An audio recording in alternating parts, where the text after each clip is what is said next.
السلام علیکم، میں ہوں رضوان اشرف۔ عالمی سطح کے اوپر جو صورتحال ہے بڑی کریٹیکل ہو چکی ہے، خاص طور پر مڈل ایسٹ کی صورتحال، اور اس میں بھی ایران کے اوپر حملے کی بات بار بار امریکہ کی جانب سے، اسرائیل کی جانب سے خبردار کیا جا رہا ہے۔ امریکہ کی جانب سے ایران کو دھمکیاں دی جا رہی ہیں اور پورا ایک حصار باندھا جا رہا ہے ایران کے اوپر حملہ کرنے کے۔ کبھی وہاں پر بحری بیڑے بھیج دینا، کبھی وہاں پر فوجیں اتارنا، کبھی وہاں پر ایکسرسائز کرنا اور پھر دھمکیاں دینا۔ معاملہ کیا، صورتحال کیا واقعی میں ایران کے اوپر حملہ ہو جائے گا؟ سب سے بڑا سوال ہے کہ امریکہ ایران کے اوپر حملہ کر دے گا، اور اگر یہ حملہ ہوتا ہے تو اس کے نتیجے میں کیا ہوگا؟ کیا اس کے نتیجے میں معاملات ہاتھ سے نکل سکتے ہیں؟ کیا تیسری عالمی جنگ شروع ہو سکتی ہے؟ امریکہ یورپ کے ساتھ پنگا لے چکا ہے، یورپین طاقتیں امریکہ کے خلاف ہیں، اور بہت سارے ممالک، فرانس وغیرہ، روس وغیرہ، چینی صدر کے ساتھ ملاقاتیں کر رہے ہیں، چین آ رہے ہیں۔ تو یہ کس چیز کا پیش خیمہ ہے؟ کس چیز کے لیے صف بندی ہو رہی ہے؟ اس کے بارے میں بڑی اہم ترین معلومات میرے پاس موجود ہے۔ 3-4 خبریں انٹرنیشنل لیول کے اوپر کیا ہو رہا ہے آنے والے دنوں میں، اگلے 24 سے 48 گھنٹے کیوں اہم ہے؟ کسی وقت بھی ایران کے اوپر حملہ ہو سکتا ہے۔ 2-3 خبریں انٹرنیشنل لیول سے۔ سب سے پہلے کہ امریکہ جو گرین لینڈ کے اوپر قبضہ کرنا چاہتا تھا، قبضے کا پورا منصوبہ اس نے بنا کے رکھا تھا، یورپین طاقتیں آڑے آ گئی، ڈٹ گئی، اور یورپین طاقتوں نے انکار کر دیا کہ کسی صورت قبضہ نہیں ہونے دیں گے امریکہ کا گرین لینڈ کے اوپر، اور اگر حملے کی کوشش کی گئی، قبضے کی کوشش کی گئی، وہاں پر چڑھائی کی کوشش کی گئی، تو اس کا منہ توڑ جواب دیا جائے گا۔ یہ یورپین طاقتوں کی جانب سے رسپانس سامنے آیا، اور اس کے اوپر بھی اب جو یورپین طاقتیں ہیں وہ کبھی چائنا جا رہی ہیں، روس جا رہی ہیں، دوسرے ممالک کے ساتھ معاملات ٹھیک کر رہی ہیں، سیٹ کر رہی ہیں، تاکہ مستقبل کے اندر اگر کوئی ایسی سچویشن بن جائے، جو کہ نظر آ رہا ہے، اور یہ جو پریشر ڈالا ہے، بلڈ اپ کیا ہے، اس کا نتیجہ بھی نکلا کہ ٹرمپ آخر کار پیچھے ہٹنے پر مجبور ہوگا، سوری کر کے پیچھے نکل گیا، اور اس نے یو ٹرن لے لیا۔ حملہ کرنے کی جو باتیں کر رہا تھا، اٹیک کرنے کی جو باتیں کر رہا تھا، اس کے اوپر چڑھائی کی جو باتیں کر رہا تھا، آخر کار وہ پیچھے ہٹ گیا۔ یہ اس بات کا ثبوت ہے کہ ٹرمپ کے اوپر پریشر پڑا ہے۔ ٹرمپ آخر کار پیچھے ہٹا ہے، مجبور ہوا ہے۔ کیوں؟ پریشر کی وجہ سے۔ تو ایک طرف تو یہ انٹرنیشنل لیول کے اوپر امریکہ کو یورپین طاقتوں سے شدید ترین مخالفت کا سامنا ہے، دوسری جانب امریکہ اسرائیل کے ساتھ مل کر ایران کے اوپر حملہ اور غزہ اور فلسطین کے حوالے سے بھی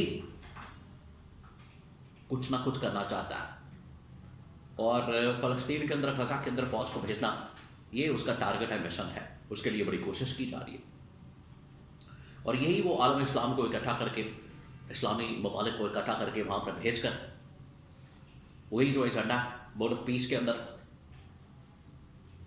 بورڈ آف پیس بنتے ساتھ ہی پیس تو فارغ ہو گیا، یہ تو بورڈ آف وار لگتا بن گیا، کیونکہ جیسے ہی یہ بنا تو اس کے بعد فیصلہ کیا گیا کہ ہم ایران کے اوپر حملہ کر دیں گے۔ اب یہ جو ایران کے اوپر حملہ ہے، یہ حملہ بڑا خطرناک اور خوفناک ثابت ہو سکتا ہے، پاکستان کے لیے بھی اور مڈل ایسٹ کے لیے بھی۔ اس کے لیے اب اقدامات جو کیے گئے ہیں، امریکہ نے بحری بیڑا باقاعدہ طور پر وہاں پر لگا دیا۔ بحری بیڑا وہ ہوتا ہے جس کے اندر تمام کے تمام آپ کے لڑاکا طیارے ہوتے ہیں، وہاں پر فورسز ہوتی ہے، فوجی تعینات کر دیے جاتے ہیں، اور الرٹ کر دیا جاتا ہے کہ کسی وقت بھی یہاں سے حملہ ہو سکتا ہے۔ پھر اس کے بعد جتنے بھی فوجی اڈے ہیں وہاں پر خاص قسم کے فوجیوں کو تعینات کر دیا گیا اور وہاں سے فیملیز کو نکالنے کا کہہ دیا گیا کہ فیملیز نکالیں، بچے نکالیں، عورتیں نکالیں اور وہاں پر صرف فوجی تعینات ہوں، تاکہ اگر کوئی گڑبڑ ہوتی ہے، حملہ ہوتا ہے ادھر سے، اگر ایران حملہ کرتا ہے، ایران کے اوپر حملہ ہوتا ہے، ایران فوجی اڈوں کو ٹارگٹ کرتا ہے، تو اس کا کاؤنٹر کیا جا سکے۔ اور کبھی پیچھے ہٹتے ہیں، کبھی آگے آتے ہیں، کبھی اس حوالے سے یو ٹرن لیتے ہیں، کبھی ایک پوزیشن، کبھی دوسری پوزیشن، ایک سٹیپ پیچھے ایک سٹیپ آگے، یہ اس وقت چل رہا ہے۔ اور اگلے 24 سے 48 گھنٹے انتہائی اہم ہے، کسی وقت بھی ایران کے اوپر حملہ ہو سکتا ہے۔ ایران بھی بالکل تیار بیٹھا ہے ادھر سے۔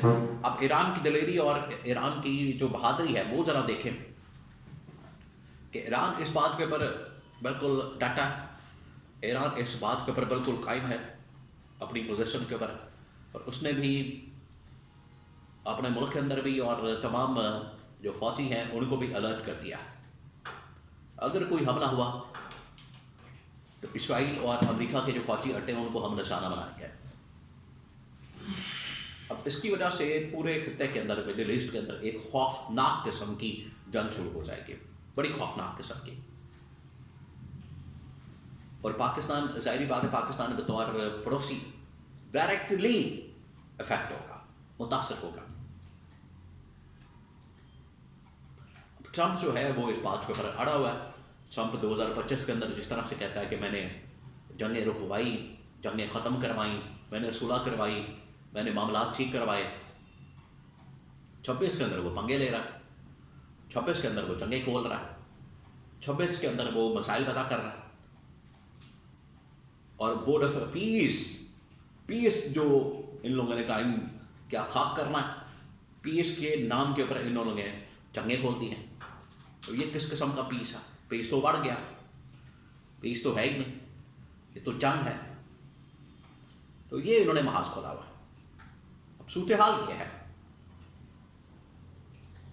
کہ اگر یہ حملہ ہوتا ہے تو یہ تیسری عالمی جنگ کے اندر کنورٹ ہو سکتا ہے، کیونکہ اس کی وجہ سے مڈل ایسٹ کے اندر یورپین طاقتوں کے اندر ایک نیا محاذ کھل جائے گا امریکہ کے خلاف، کیونکہ ایران کے ساتھ چائنا بھی اب کھڑا ہے، روس بھی